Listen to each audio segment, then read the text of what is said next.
शहर में बढ़ते जराइम के वाक़यात को देखते हुए पुलिस ने सख्ती बरतना शुरू कर दिया है। खासकर पुराने शहर के कई इलाकों में पुलिस ने कल रात एक खुसूसी मुहिम चलाई। हालांकि आमतौर पर 10:30 बजे तक सभी दुकानात को बंद करने के अहकाम जारी किए गए हैं। हालांकि ये सरकारी तौर पर ऐसा कोई ऑर्डर नहीं आया, लेकिन ये कन्वे किया गया है कि 10:30 तक सभी दुकानें बंद होनी चाहिए।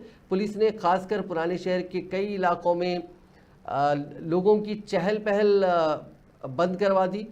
एक और मामले में ममनुआ गुटखा और गांजे की फरोख्त करने वालों के खिलाफ कार्रवाई के हिस्से के तौर पर पुराने शहर हैदराबाद के सईदाबाद में पुलिस ने कल रात देर गए होटलों और पान के डब्बों के साथ साथ फास्ट फूड सेंटर्स की अचानक तलाशी ली।